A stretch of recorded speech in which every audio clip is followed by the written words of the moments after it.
एक बार फिर से आप सभी का आज के सरमन में स्वागत है। और मैं विश्वास करता हूं कि हम जो सीरीज़ कर रहे हैं, इससे सिर्फ आपको सीखने को नहीं मिल रहा है, लेकिन आपकी पर्सनल लाइफ में ज़रूर कुछ ना कुछ काम हो रहा है। आप आत्मिक उन्नति की तरफ चाह रहे हैं। और जैसा कि आप जानते हैं कि जो टाइटल है जो शुरू किया गया है, उसका नाम है गॉस्पल सेंटर्ड लाइफ, यानी कि प्रभु यीशु मसीह आधारित जीवन। क्या होता है gospel centred life? In simple और plain language, when we live life with Jesus, it calls a gospel centred life और जीसस सेंटर्ड लाइफ। मतलब कि यीशु की शिक्षाओं को, यीशु की बातों को जब हम हमेशा याद रखते हैं, उन बातों को हम अपने जीवन में एप्लीकेशन के रूप में लेते हैं, सिर्फ सुनते नहीं हैं। जैसे यीशु मसीह जब दो व्यक्तियों की कहानी सुना रहे हैं कि एक समझदार था, एक मूर्ख था, तो वहाँ पे यीशु मसीह बोल रहे हैं कि समझदार वो है जो सिर्फ सुनता नहीं है, लेकिन सुन के उसके ऊपर काम करता है। और जब हम गॉस्पल की बातों को, जब हम बाइबल की बातों को, परमेश्वर के संदेश को जो बाइबल में मिलता है, जब उसे सुन के उस पर काम करने लगते हैं, उसके हिसाब से जीने लगते हैं, उसको बोलते हैं the person who lives gospel centred life. यानी कि वो एक ऐसा व्यक्ति है जो सुसमाचार आधारित जीवन जीता है। इसके लिए आपको कुछ कैलकुलेशंस करने की जरूरत नहीं है, कुछ बहुत सारी चीजें करने की जरूरत नहीं कि आप ये करेंगे तब भी आप इस कैटेगरी में आएंगे कि जहां पे लोग आपको बोल सकते हैं that you are such a person who lives a gospel centred life. हम कई बार अपने जिंदगी के चाल चलन में फेल हो सकते हैं। बहुत सारी ऐसी चीजें हम करते हैं जिसकी वजह से हम परमेश्वर से दूर हो जाते हैं, या हम पाप कर बैठते हैं, या हमारे जीवन में वो बातें होने लगती हैं जो नहीं होती हैं, नहीं होनी चाहिए। लेकिन इसका मतलब ये नहीं है कि हम गॉस्पल से बाहर चले गए, क्योंकि आज फॉरगिवनेस जो है वो अवेलेबल है। और यही तो गॉस्पल का संदेश है, यही तो सुसमाचार का मैसेज है कि आज क्षमा उपलब्ध है। It's an offer which is available for us anytime, and not only for us but throughout the world. Like every human being, every person on this earth should know that forgiveness is available. लेकिन वो पापों की क्षमा ऐसी नहीं कि जाके मिल जाएगी, उसके लिए कुछ करना पड़ेगा। और जब यूहन्ना बपतिस्मा देने वाले ने अपने मिनिस्ट्री को शुरू करा, तो उसके जो पहले शब्द थे वो यही थे, repent because the kingdom of God is near. Repent, the kingdom of God is near. मन फिराओ, पश्चाताप करो, क्योंकि स्वर्ग का राज्य निकट है। और जब प्रभु यीशु मसीह ने अपनी मिनिस्ट्री शुरू करी, तो यीशु मसीह ने भी यही बोला है कि मन फिराओ, क्योंकि परमेश्वर का राज्य निकट है। और जब पतरस पेंतेकुस्त के दिन जब खड़ा हुआ, और जब लोग ये सोच रहे थे कि ये शायद नशे में है, तो वहां पे पतरस जब प्रचार करना शुरू कर रहा है, the first sermon of Peter, he says the same thing, repent because the kingdom of God has come. Repent, repentance जो है, पश्चाताप करना, प्रायश्चित करना, एक ऐसा मूल सिद्धांत है और एक ऐसा फर्स्ट स्टेप है क्रिश्चियनिटी में कि जिसकी शुरुआत इसी से होती है। Without confession, nobody can say that I am a born again person. आपके और मेरे जीवन में वो दिन होना जरूरी होता है जहां पे हम अपने आप को बोलें, yes I am a born again, मैंने अपने पापों से मन फिरा लिया है, अब मेरी एक नई जिंदगी हो गई है, अब मैं एक नई सृष्टि हूं। जब यीशु मसीह ने निकोदेमुस से बात करें, तो वहां पर भी यीशु मसीह ने बोला है कि तू परमेश्वर के राज्य से ज्यादा दूर नहीं है। You are not very far from the kingdom of God. That means you are not into the kingdom of God. हम बहुत नजदीक परमेश्वर के राज्य के हो सकते हैं, लेकिन अगर हम अंदर नहीं हैं, तो कितना भी नजदीक परमेश्वर के राज्य के हो, वो हमारे जीवन को नहीं बदलता है। परमेश्वर के राज्य में होना जरूरी है, और उसके लिए सिर्फ एक ही उपाय है। कैसे आप और मैं परमेश्वर के राज्य का हिस्सा हो सकते हैं? उसके लिए हमें रिपेंट करने की जरूरत है, पश्चाताप करने की जरूरत है। लेकिन ये पश्चाताप होता क्या है? What is repentance? कैसे हम समझें कि पश्चाताप से होता क्या है और पश्चाताप में हमें क्या करना चाहिए? What we should do and what we should not do in repentance. तो इन्हीं सब विषयों के ऊपर हम बात करने जा रहे हैं, और मैं विश्वास करता हूं कि आज का जो टॉपिक है, आज का जो सरमन है, वो बहुत इंपॉर्टेंट है आपके और मेरे लिए। क्योंकि रिपेंटेंस एक ऐसा सरमन है, एक ऐसा सब्जेक्ट है जिसके ऊपर कम प्रीचिंग की जाती है। प्रॉस्पेरिटी की प्रीचिंग जरूर की जाती है, बदलाव की प्रीचिंग जरूर की जाती है, हमें हमारे लिए परमेश्वर का प्रेम अवेलेबल है, इसकी प्रीचिंग बहुत की जाती है, परमेश्वर अनुग्रहकारी है, इसकी प्रीचिंग बहुत की जाती है, हमारे परमेश्वर ने हमारा उद्धार कर दिया है, इसकी प्रीचिंग की जाती है, हम स्वर्ग जाने वाले हैं, इसकी प्रीचिंग की जाती है। लेकिन बहुत कम जगहों पे, बहुत कम चर्चेस में, बहुत कम पुलपिट से इस बात की प्रीचिंग की जाती है कि रिपेंटेंस जो है, इट्स अ की टू एंटर इनटू हेवन। पश्चाताप एक वो कुंजी है, एक वो चाबी है जिसके माध्यम से, जिसके थ्रू आप और मैं स्वर्ग में प्रवेश कर सकते हैं, आप और मैं परमेश्वर के राज्य का हिस्सा हो सकते हैं। तो आइए दुआ करें और परमेश्वर से बोलेंगे, परमेश्वर ये क्या टॉपिक है जो हम आज सुनने वाले हैं, क्या ये सब्जेक्ट, क्या ये संदेश आज मेरे लिए है? अगर है तो परमेश्वर मदद करे कि मैं इसे अच्छे से समझ सकूं। और मैं आपको गारंटी देता हूं कि परमेश्वर का आत्मा आपको ये बताएगा और ये सिखाएगा कि आज का संदेश आपके लिए है। आइए हम दुआ करें। प्रभु जी, एक बार फिर से हम अपने आप को आपके हाथों में देते हैं और जिस टॉपिक के ऊपर प्रभु हम बात करने जा रहे हैं, उसके लिए प्रभु हम यही दुआ करते हैं कि आप हमारी मदद करें ताकि इसकी वैल्यू को समझ सकें, इसके सिद्धांत को समझ सके। प्रभु, जब हम प्रायश्चित की बात कर रहे हैं, पश्चाताप की बात कर रहे हैं, रिपेंटेंस के बारे में बात कर रहे हैं, ताकि प्रभु हर एक जन जो अपना आप को मसीही बोलता है, क्रिश्चियन बोलता है, वो इसके वैल्यू को समझ सके प्रभु जी, और अपने जीवन को सही तरीके से जांच सके। आप हमसे बातचीत करें, यीशु मसीह के नाम से इस दुआ को मांगते हैं, आमीन। जब रिपेंटेंस की बात की जाती है, पश्चाताप की बात की जाती है, तो इसको लेके दुनिया भर में बहुत सारी तरीके के विचार हैं। बहुत कुछ लोग करते हैं पश्चाताप करने के लिए, लेकिन बाइबल इसके बारे में क्या बोलती है? तो अगर आप ध्यान से देखेंगे तो बाइबल जो है इसको दो कैटेगरीज में रखती है। Repentance have only two categories. It has only two categories. You can't put the repentance in third and fourth category.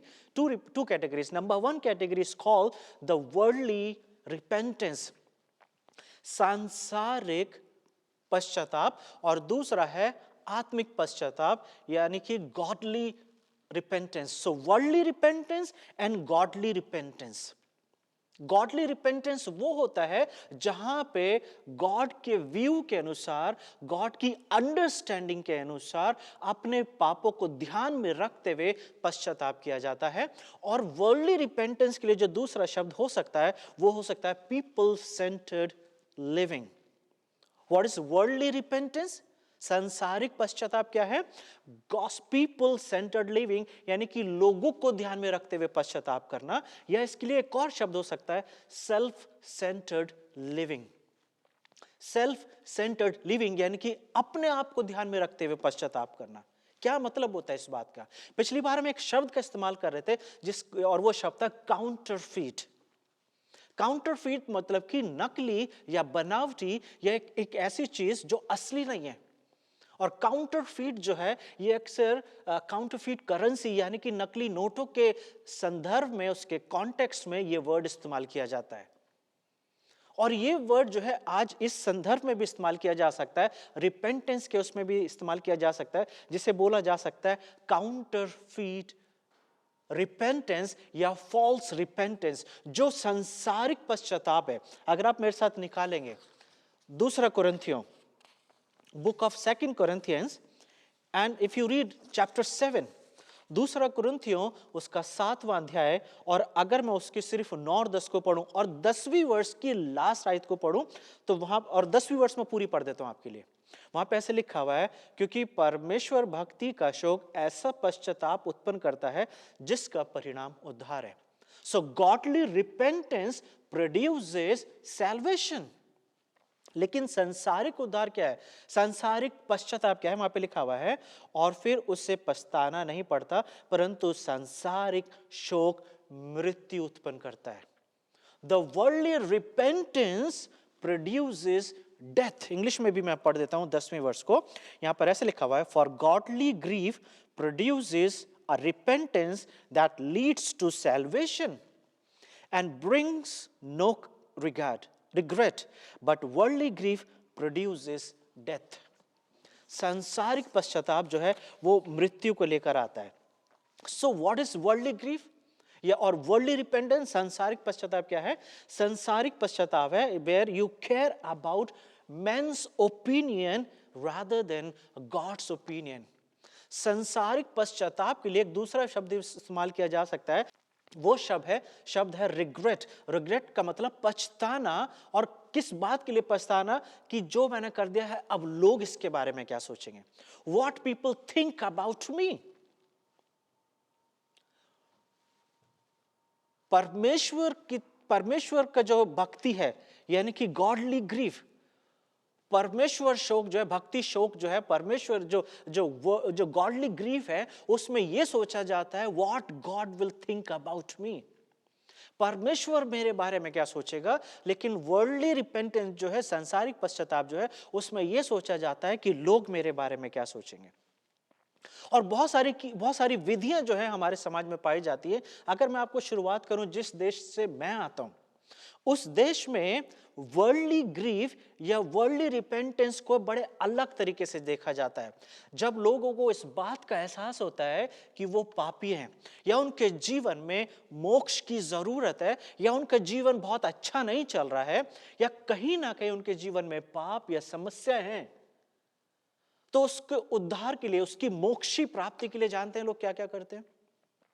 आप जानते हैं जिस देश से मैं आता हूं, वहां पे लोग बहुत कुछ करते हैं, जैसे कि they give free food, they distribute free food, free में खाना खिलाया जाता है। वो एक दूसरे की मदद करते हैं, गरीबों की मदद की जाती है, उन्हें खाना खिलाया जाता है, उनको कपड़े दिए जाते हैं, जानवरों को खाना खिलाया जाता है, उनकी देखभाल की जाती है, उनको दूध पिलाया जा रहा है, उनको ब्रेड खिलाई जा रही है, कबूतरों को दाना डाला जाता है। बहुत सारी ऐसी चीजें की जाती हैं जिसके करने के द्वारा वो अपना जो सांसारिक रिग्रेट है, जो वर्ल्डली रिपेंटेंस है, उसको दिखा सके, so that they may attain salvation. ऐसा बोला जाता है कि आपके अगर पाप ज्यादा हैं तो इतने ज्यादा पुण्य के काम करो, इतने ज्यादा अच्छे काम करो, ताकि आपके पाप जो है उससे ज्यादा, अगर ये वेइंग मशीन है और एक तरफ आपके पाप रखे हुए हैं, तो दूसरी तरफ इतने अच्छे काम करो कि आपके अच्छे कामों का पलड़ा जो है वो भारी हो जाए, so that on a weighing scale your good work may go higher, so that it may cover your bad deeds. So do lot of good work, बहुत सारे अच्छे काम करने हैं ताकि वो पाप जो है वो कवर हो जाए। क्यों रिग्रेट फील किया जाता है? रिग्रेट फील इसलिए किया जाता है, पछताते इसलिए हैं कि कुछ गलत हो गया है, और वो गलत जो है अब लोग उसको कैसे देखेंगे। पिछले हफ्ते हम यही देख रहे थे, when we were talking about the Ananias and Sapphira, that they felt so regretted that why they did that, and Ananias died immediately. हनन्याह जो है वो उसी वक्त मर गया, क्योंकि उसे अब वो चीज बर्दाश्त नहीं हो रही थी कि कैसे मैं लोगों को देखूंगा, लोग मेरे बारे में क्या सोचेंगे। बहुत बार हमारे मसीह समाज में भी, हमारे क्रिश्चियन वर्ल्ड में भी इस तरीके की बातें पाई जाती हैं, जहां पे वर्ल्डली रिपेंटेंस देखा जाता है। And always remember, worldly repentance यानी कि सांसारिक शोक जो है, यह सांसारिक पश्चाताप जो है, वो सिर्फ मृत्यु को ही लेके जाता है, मृत्यु की तरफ लेके जाता है। आपको पता है ज्यादातर लोग सुसाइड क्यों करते हैं? Why people kill themselves? Why people die? लोग इसलिए सुसाइड करते हैं, अपनी जान ले लेते हैं, क्योंकि कहीं ना कहीं उनसे ऐसी गलती हो जाती है जिसको वो फेस नहीं कर सकते हैं। वर्ल्डली ग्रीफ वो होता है, सांसारिक पश्चाताप वो होता है, जहां पे व्यक्ति को इस बात का एहसास होता है, इंसान को इस बात का एहसास होता है कि मेरे से ये जो गलती हो गई है अब ये सुधारी नहीं जा सकती। I can't go in past and fix my problem. और क्योंकि पास्ट में जो मेरे से गलती हो गई है उसका परिणाम मुझे अपनी प्रेजेंट लाइफ में देखना पड़ेगा, जो मेरे सहने से बाहर है। So it's better to die. अगर आप ऐसे व्यक्ति हैं जहां पर आप अपने जीवन को खत्म करना जा रहे हैं, तो मैं चाहता हूं इसी वक्त रुक जाइए, stop right away. You don't have to kill yourself. You don't have to commit suicide. आपको अपने आप को मारने की जरूरत नहीं है, क्योंकि ये सच है कि आप और मैं अपने पास्ट को नहीं सुधार सकते हैं। और ये भी सच है कि आप और मैं अपने प्रेजेंट में उस पाप की कॉन्सिक्वेंसेस को, जो पाप हमने अपने बीते हुए समय में करे हैं, उसके परिणामों को हम बदल नहीं सकते हैं। लेकिन गुड न्यूज ये है, गॉस्पेल ये है कि प्रभु यीशु मसीह का जो कार्य है, प्रभु यीशु मसीह ने जो सलीब पर काम करा है, वो इतना पावरफुल है, इतना पावरफुल है कि वो हमारे पास्ट के पापों को, हमारे प्रेजेंट की प्रॉब्लम को सॉल्व कर सकता है। He can forgive you, he can fix your past. लेकिन सांसारिक जो रिपेंटेंस है, वो इन चीजों को चेंज नहीं कर सकता है। जैसे मैं आपको बता रहा था कि हमारे समाज में बहुत सारी की विधियां की जाती हैं। कैथोलिक रिलीजन के अंदर, कैथोलिक प्रैक्टिसेस के अंदर, in Catholicism they have one practice, I don't know whether they do this practice today और नॉट।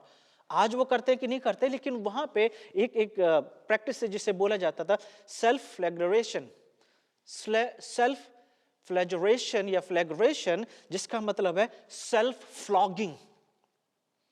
आपने मूवीज में देखा होगा, क्रिश्चियन मूवीज के अंदर या जो सेकुलर मूवीज हैं, कि कोई प्रीस्ट है या कोई कैथोलिक पर्सन है, और जब उसे इस बात का एहसास होता है कि उसने गलती कर दी है, तो वो अपने आप को हैंटर मारता है, अपने आप को बेत लगाता है। एक बंद कमरे में वो अपने आप को मारता है। Basically it's a sign of repentance, it's a sign of regret. वो अपने आप को मारता है ताकि वो किसी तरीके से इस बात को एहसास करे कि उसने वो गलती करी है और उसे अपनी प्रॉब्लम को सॉल्व करना है। और जैसे मैंने आपको बताया कि दो तरीके के रिपेंटेंस है। There are two kinds of repentance, worldly repentance and godly repentance. And today I am only going to talk about the worldly repentance. मैं आज सिर्फ सांसारिक पश्चाताप की बात करूंगा, और नेक्स्ट वीक हम लोग बात करेंगे कि आत्मिक पश्चाताप क्या है। What is godly repentance, we will talk next week. और जैसे मैं बता रहा था, सेल्फ फ्लैग्रेशन की जो बात है, सेल्फ फ्लॉगिंग की बात है, पौलुस भी कुछ ऐसी बात कर रहा है। अगर आप देखेंगे पहला कुरिन्थियों, book of first Corinthians and chapter 9 and verse 27, पहला कुरिन्थियों 9 का 27, वहां पे ऐसे लिखा हुआ है, परंतु मैं अपनी देह को मारता, कूटता और वश में लाता हूं, ऐसा ना हो कि औरों को प्रचार करके मैं आप ही किसी रीति से निकम्मा ठहरूं। So Paul is talking about basically for self-flogging, self-flagellation means कि वो अपने आप को मारता है। Literally क्या वो अपने आप को मारता है? I don't know. I have not given much time. I have not given much thought in this. मैंने ज़्यादा इसके बारे में स्टडी नहीं करी है, लेकिन मुझे नहीं पता कि ये वर्ड्स ये बोले कि पौलुस सच में अपने आप को मारता है, कोड़ों से मारता है एक बंद कमरे में, ताकि उसका जो शरीर है, जो उसे पाप की तरफ लेके जा रहा है, वो उससे बच सके, या इसका मतलब कुछ और है। लेकिन आइडिया वही है कि somehow you have to manage, you have to control yourself so that you will not commit sin. और जो लोग सांसारिक पश्चाताप करते हैं, ये वो लोग होते हैं जो कहीं ना कहीं परमेश्वर के उस काम को नहीं अंडरस्टैंड करते हैं। They don't understand the work of the cross, what God has done on the cross through Jesus Christ. यीशु मसीह के द्वारा सलीब पर जो परमेश्वर ने काम करा है, वो उस काम की वैल्यू को नहीं समझते हैं, एंड सिंपली दे सॉरी। जो स्टार्ट जब हुआ है सरमन, तो वहां पे आपने एक डायग्राम देखा होगा। ये डायग्राम जो है, that is the pattern of many people's life. बहुत सारे लोगों के जीवन में ये डायग्राम जो है वो काम करता है। ये एक डायग्राम मैं तब बना के सिखाता हूं जब मैं न्यायों की किताब की स्टडी कराता हूं। इंडिया में आप जानते हैं, अगर आप मेरे स्टूडेंट रहे हैं, I have taught you the book of जजेस थ्रू दिस डायग्राम। ये वो डायग्राम है जिसको समझ के हम न्यायों की किताब को समझ सकते हैं। We can understand the book of जजेस, but it is not only about the book of जजेस, it can be the pattern of many people. और हो सकता है आप आज वो जो सरमन सुन रहे, आप एक ऐसे व्यक्ति हैं कि आपके जीवन का पैटर्न जो है इस डायग्राम की तरह है। इसके अंदर 5 S है। You can remember the 5 S and examine your life. न्यायों की किताब में जब इजरायली लोग वाचा के देश में आ गए हैं, when they settled in the promised land, तो वो परमेश्वर की वो जो बातें वो धीरे धीरे भूलने जा रहे हैं। और फिर वो क्या कर रहे हैं, अपने जो पड़ोसी मुल्क है, जो आसपास की नेबरिंग कंट्रीज है, नेबरिंग पीपल है, उनके साथ मिक्सअप हो रहे हैं, उनके ईश्वरों की पूजा कर रहे हैं, उनके ईश्वरों की आराधना कर रहे हैं, अपने बेटियों को वहां पे शादी के लिए दे रहे हैं और उनकी बेटियों को ले रहे हैं ताकि उनके बेटों की शादी हो सके। So we can say that they are mingling with the non Jewish people और नॉन हिब्रू पीपल। जो इब्रानी लोग नहीं हैं, जो गैर इजराइली लोग हैं, उनके साथ मिलके परमेश्वर को छोड़ रहे हैं और बार बार पाप कर रहे हैं। So what they are doing? They commit sin. और जब पाप करते हैं तो परमेश्वर जो है, कई बार ये शब्द जो है इंग्लिश की बाइबल में आया और हिंदी की बाइबल में आया है, जहां पे ये वर्ड लिखा हुआ है कि परमेश्वर ने इजराइलियों को पलिश्तियों के हाथ या उनके हाथ बेच दिया। God sold them into the hand of Palestinians. तो जब वो पाप कर रहे हैं तो वो गुलामी में जा रहे हैं, फलिश्तियों की गुलामी में जा रहे हैं। और जब वो गुलामी में जाते हैं, they commit sin and because of the sin they go into slavery. Slavery मतलब कि गुलामी में जा रहे हैं। और जब गुलामी में जाते हैं, they start showing the supplications to God, they start giving their supplications to God. वो परमेश्वर को विनती करने लगते हैं, रिक्वेस्ट करने लगते हैं कि हे प्रभु, हमसे गलती होगी, हे यहोवा, we have committed sin against you. हमने तेरी विधियों को नहीं माना, हम तेरे व्यवस्था को भूल गए, हमें ये चीजें नहीं करनी थी। Please forgive us and give us another chance. So first as they commit sin, the second as they go into slavery, and the third as they raise their supplications. अपनी बिनती, अपने निवेदन वो परमेश्वर के सामने रखने लगते हैं। और जब परमेश्वर, जैसा कि हम जानते हैं, दया का धनी है, he raises a judge. और न्याय की किताब में एक नया जज आता है जिसको मैंने बोला है अ सेवियर, यानी कि उनको छुड़ाने वाला। और फिर वो सेवियर जब आता है, उनको छुड़ाने वाला जो आता है, जो न्याय आता है, जो फोर्थ ऐसे, फिर वो जाके एक वॉर लड़ता है और गॉड उस वॉर में, परमेश्वर उस वॉर में उन्हें जीत दिलाते हैं और फिर वो गुलामी से आजाद हो जाते हैं। और जब गुलामी से आजाद हो जाते हैं तो फिफ्थ एस जो है, जहां पे साइलेंस है, वो क्या होता है कि जब गुलामी से बाहर आ गए तो वहां पे आप देखेंगे न्यायों की किताब में कि बार बार लिखा हुआ है, फिर 30 साल की शांति रही, फिर 20 साल की शांति रही, फिर 6 महीने की शांति रही, फिर 15 साल की शांति रही। तो वो शांति का मतलब ये है, they are quite people, they are not committing any sin.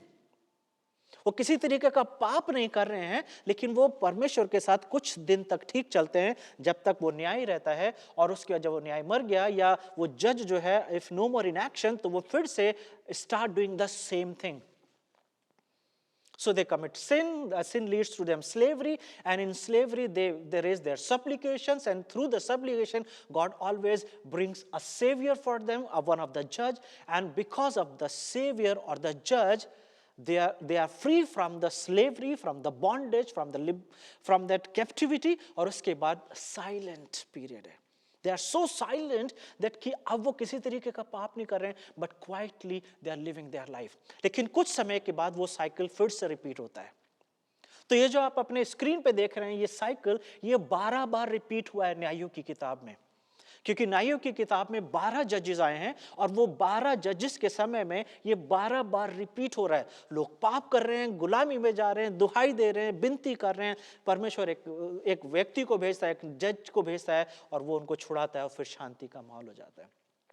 But maybe in the book of Judges is repeating 12 times, but in your life, in my life, maybe in the life of people, और आप ऐसे लोगों को जानते हैं कि जिनकी जिंदगी का ये पैटर्न बन गया है, they keep doing this। लोग हर साल कहीं जाके अपने पापों को साफ कर लेते हैं, या तो कहीं नहाने के द्वारा वो अपने पापों को साफ कर लेते हैं, या कुछ खाने के द्वारा अपने पापों को साफ कर लेते हैं, या कहीं जाके आराधना कर लेते हैं, पूजा कर लेते हैं, विनती निवेदन कर लेते हैं, या कहीं पे कुछ चढ़ावा चढ़ा देते हैं और उन्हें ऐसा लगता है कि पाप क्षमा हो गए, the slate is clean, my paper is clean, let's start the life once again. और फिर से वो पाप करते हैं और 1 साल के बाद फिर से वो कहीं ना कहीं किसी पिलग्रिम पे होकर आते हैं और वो फिर से ये बिलीव करते हैं कि वो फिर से क्षमा किए जा चुके हैं। और चर्चेस में भी ऐसे लोग हैं। इसलिए पौलुस बोल रहा है रोमियंस के खत में कि क्या हम पाप बार बार करते रहे क्योंकि अनुग्रह अवेलेबल है? Because grace is available, can I should keep committing sin? क्या मुझे बार बार पाप करते रहना चाहिए? Should I keep committing sin क्योंकि ग्रेस इज अवेलेबल, क्योंकि अनुग्रह अवेलेबल है? तो क्या हम पापों को करते रहें? आप किस कैटेगरी में अपना आप को देखते हैं? क्या आप ऐसे व्यक्ति हैं जो रिपेंटेंस का मतलब नहीं समझ रहे हैं, या आप ऐसे व्यक्ति हैं जिन्हें यही नहीं पता है कि आपने रिपेंटेंस करा है कि नहीं करा है, रिपेंट करा है कि नहीं करा? जैसे मैंने आपको बताया कि worldly grief leads to destruction, leads to death. अगर आप मत्ती की किताब निकालेंगे, बुक ऑफ मैथ्यू, आप देख सकते हैं मेरे साथ, बुक ऑफ मैथ्यू, और अगर आप उसका 27वां अध्याय देखेंगे, बुक ऑफ मैथ्यू, मत्ती की किताब, एंड चैप्टर 27, 27वां अध्याय, अगर मैं उसकी तीसरी वर्ष से पढ़ूंगा तो वहां पर ऐसा लिखा हुआ है, when Judas his betrayer saw that Jesus was condemned, he repented and brought back the money, 30 pieces of silver, to the chief priest and the elders. यहूदा इस्करियोती के बारे में लिखा हुआ है कि जब उसे इस बात का एहसास हुआ, when he repented, यहां पे इंग्लिश की वर्ड में रिपेंटेड आया है और हिंदी की बाइबल में आया है कि जब वो पछताया, जब यहूदा इस्करियोती को ये देख के उसे पछतावा हुआ कि यीशु मसीह के साथ क्या हो रहा है, तो वो 30 चांदी के सिक्कों को लेके हाई प्रीस्ट के पास गया, चीफ प्रीस्ट के पास गया और उसे बोला कि ये पैसे ले लो और यीशु को छोड़ दो। चौथी वर्ष में बोलता है, he said, I have sinned by betraying innocent blood. मैंने एक ऐसे व्यक्ति को जो जिसके जीवन में पाप नहीं, जिसने कोई गलती नहीं करी है, उसको मैंने पकड़वा दिया है। But they said, what is that to us? See to it yourself. कि तूने तो ये काम कर दिया, now it's your problem. अगर तुझे पछतावा हो रहा है, if you feel regret, तुझे इस बात का एहसास हो रहा है कि तूने गलती करी, that is your problem. लेकिन उसके बाद उसका हुआ क्या?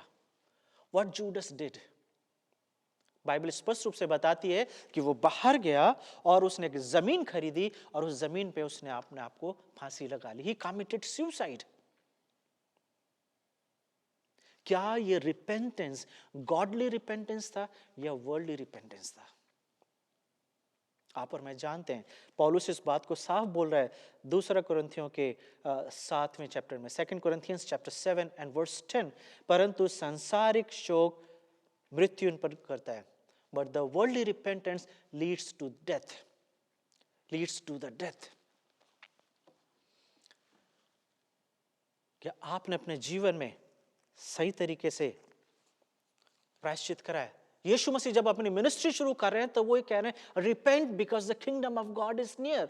John the Baptist is saying repent because the kingdom of God is near. तो इसका मतलब ये है, प्रायश्चित जो है मेरे जीवन का सबसे पहला कदम है और ये वो कदम है जिस पे मुझे हमेशा चलने की जरूरत होती है। मैंने इंडिया में जब भी पढ़ाया है वहां पे मैंने हमेशा ये बात सिखाई है that we need to repent every day.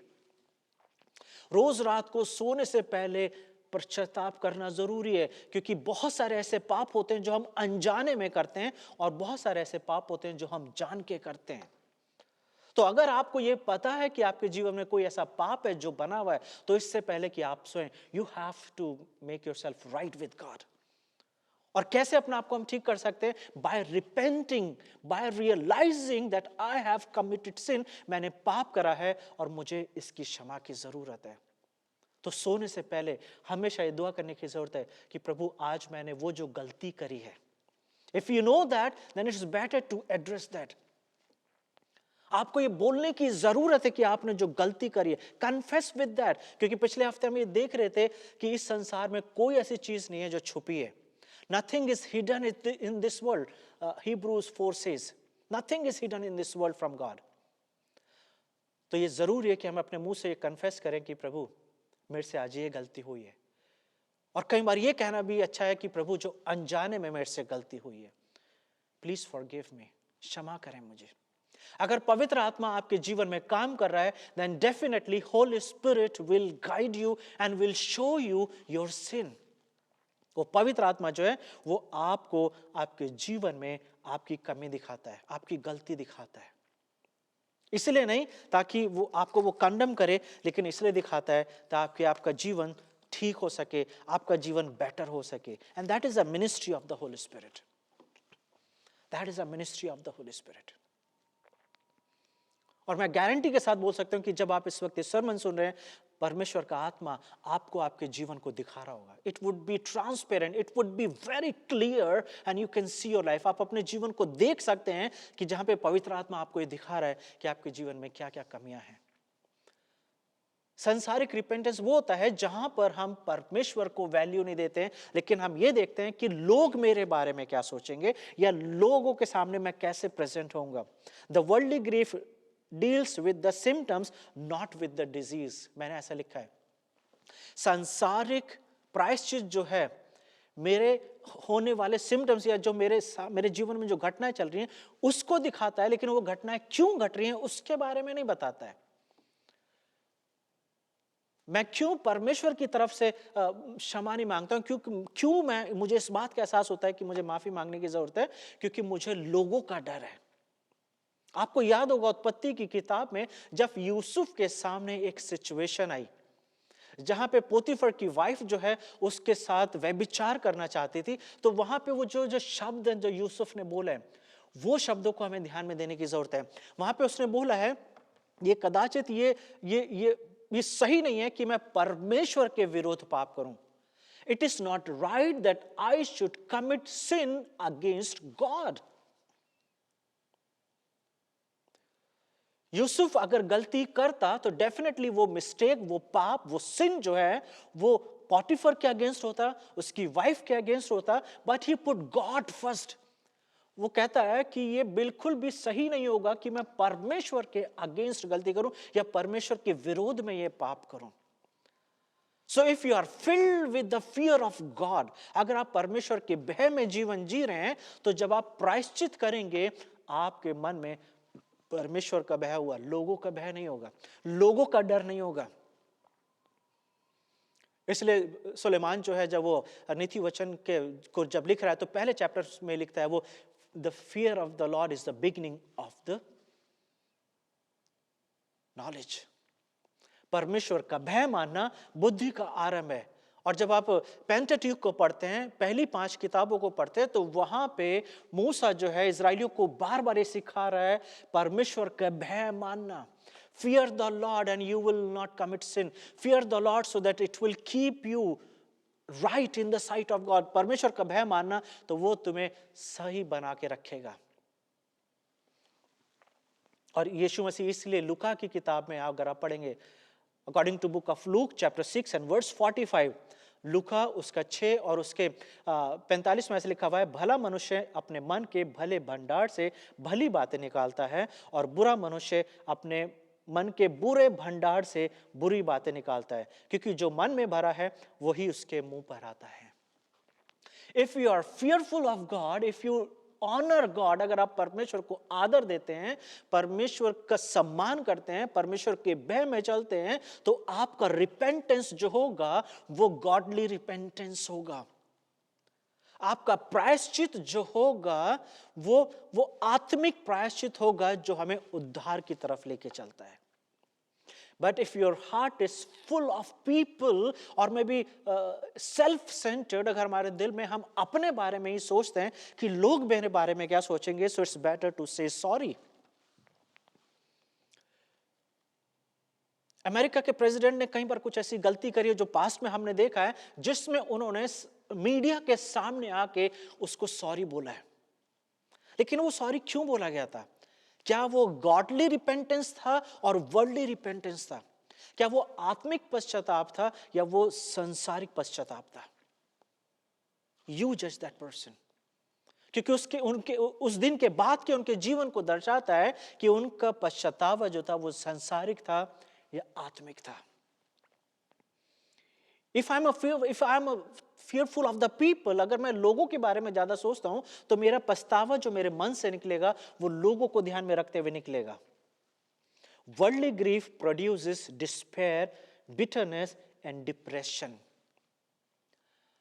सांसारिक पश्चाताप जो है वो जीवन में मायूसी लेकर आता है। उफ, ये क्या कर दिया मैंने, ये मेरे से ऐसे कैसे हो गया,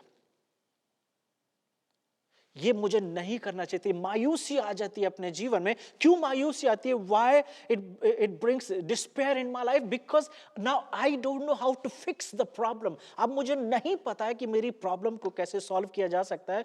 And it fills with the bitterness, और वो कड़वाहट जो है वो जीवन में आ जाती है। And then people commit suicide. क्योंकि वो अपने जीवन में इतना गिल्ट से भर जाते हैं, इतना गिल्ट जो है वो इतना भर जाता है उस पाप का बोझ की अब उन्हें किसी भी बात से निकलने का रास्ता नहीं दिखता है। यीशु मसीह ने बोला, हे सब परिश्रम करने वालों और बोझ से दबे लोगों, मेरे पास आओ। Come to me, he will lighten. Come to me, बोझ से दबे लोगों, I will give you rest, I will give you piece.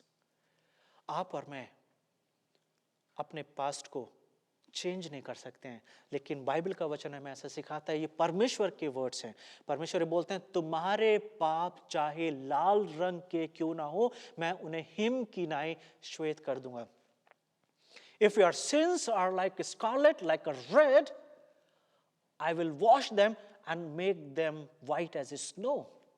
मैं उन्हें इतना साफ कर दूंगा कि तुम्हें तुम्हारे पाप दिखाई भी नहीं देंगे। And that is called the justification. Paulus इसी की तो बात कर रहा है।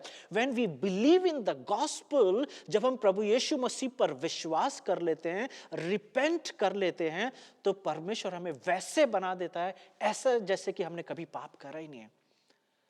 The righteousness of the Jesus, प्रभु यीशु मसीह की धार्मिकता वो हमें पहना दी जाती है। And that is what happens on the cross. सलीब के ऊपर एक एक्सचेंज होता है। अगर आप समझेंगे, सलीब पर हमारे पाप यीशु मसीह के ऊपर डाले जाते हैं और यीशु मसीह की धार्मिकता जो है वो आपको और मुझे दी जाती है। कब? जब हम रिपेंट करते हैं, जब हम रिपेंट करते हैं। और अगर हम रिपेंट नहीं करते हैं, अगर हमारा रिपेंटेंस, अगर मेरा पश्चाताप जो है वो आत्मिक नहीं है, गॉडली नहीं है, then I become the person of despair, bitterness and depression. मानसिक तनाव होने लगता है। कैसे ये चीज हो गई है, ये मैं कैसे कर सकता हूं, या अब मैं क्या करूंगा इसके बारे में। But the godly grief makes us realize of our sinfulness.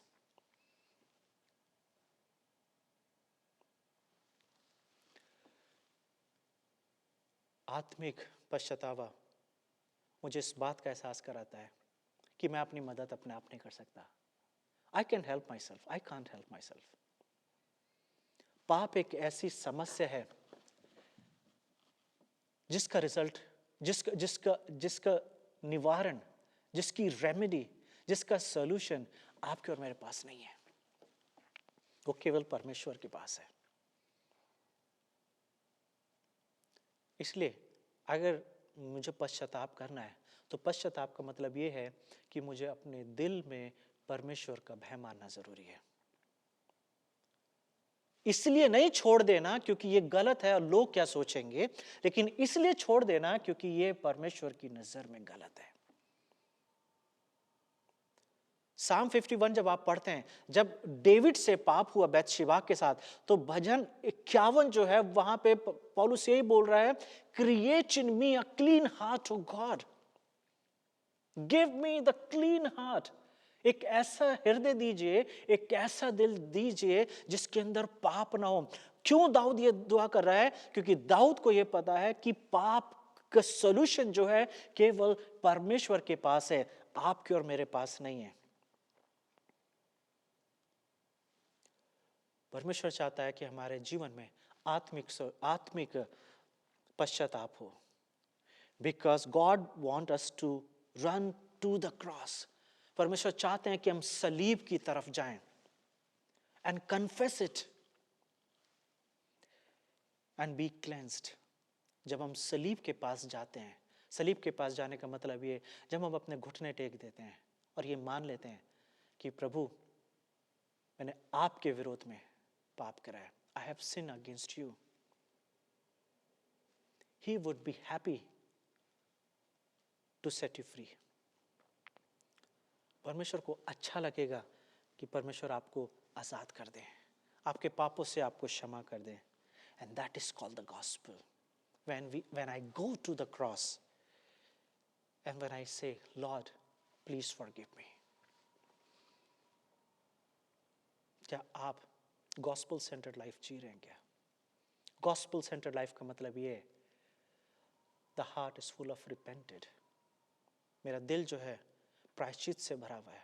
मुझे इस बात का एहसास है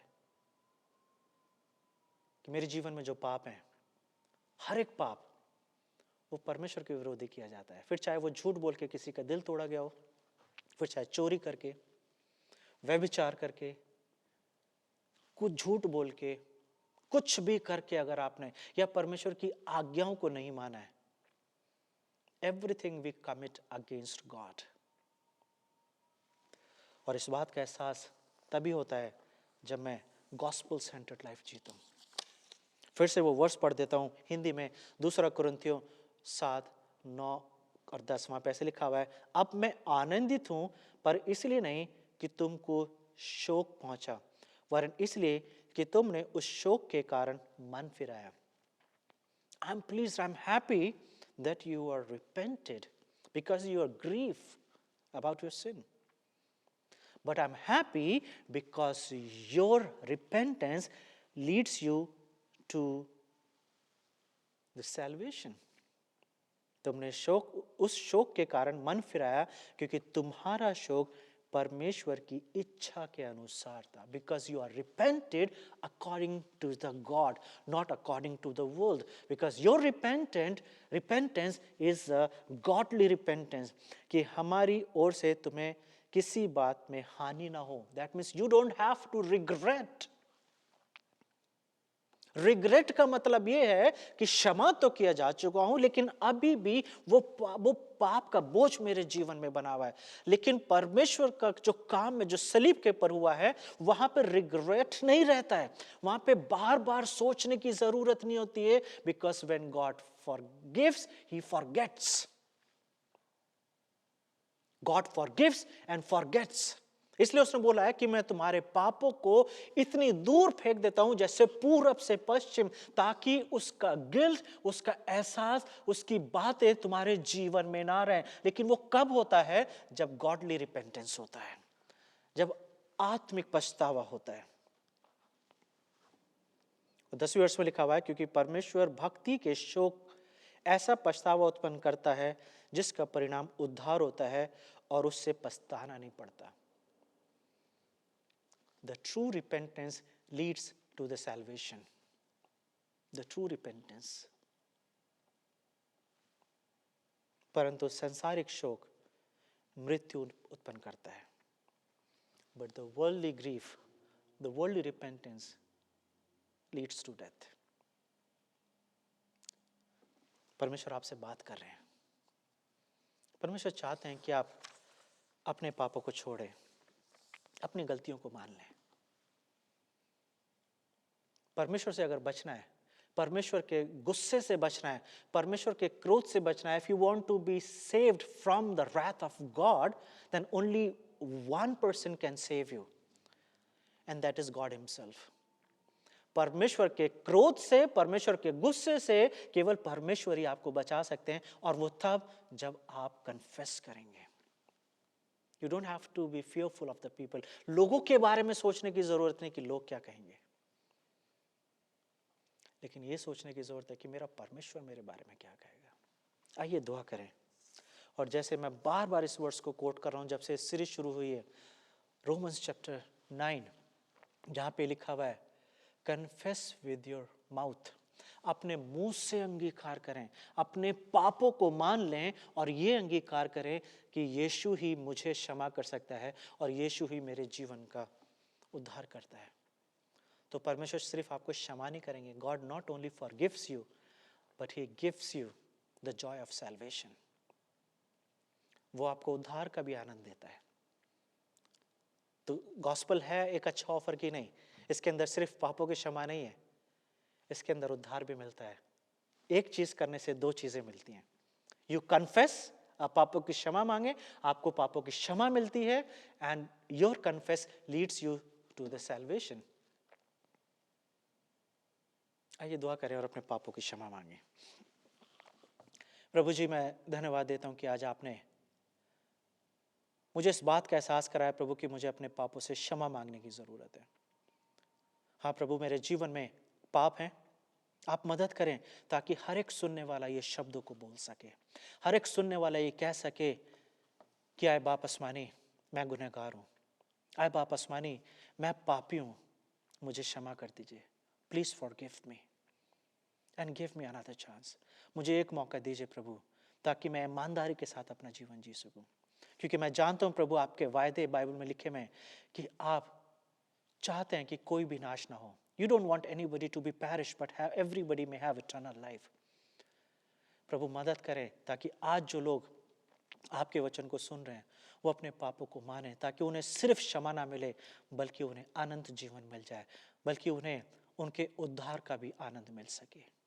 धन्यवाद देते हैं प्रभु, आप सच में दयालु हैं प्रभु, आपने हर एक सुनने वाले को उसके उद्धार का आनंद दे दिया है। यीशु मसीह के नाम से आमीन। Thank you very much. I believe that you have ask forgiveness. आपने अपने पापों की क्षमा मांगी है, और अगर मांगी है तो इस बात का यकीन कीजिए कि आपको क्षमा मिल गई है। और सिर्फ क्षमा नहीं मिल गई है, परमेश्वर ने उद्धार का आनंद भी आपके जीवनों में जोड़ दिया है। अगर आप न्यूयॉर्क में रहते हैं, कहीं भी ब्रुकलिन में रहते हैं, कहीं भी, प्लीज़ कॉन्टैक्ट मी, आप मेरे से बात करें। मैं बहुत जल्दी एक डेढ़ महीने के अंदर मैं चर्च शुरू करने जा रहा हूँ, हिंदी स्पीकिंग चर्च। अगर आप कहीं भी रहते हैं, आप बात करें ज़रूर। अगर आप इस चर्च का हिस्सा बनना चाहते हैं, अगर आपको मेरी टीचिंग समझ में आ रही है, अगर आपको बाइबल की टीचिंग समझ में आ रही है, then I would love to see you in my church. I would love to spend time with you. I will love to start Bible study with you. आप कहीं भी रहते हैं, आप मेरे से बातचीत ज़रूर करें, ताकि हम लोग मिल सकें और मिल के परमेश्वर की आराधना करना सीख सकें। So God bless you and have a wonderful week.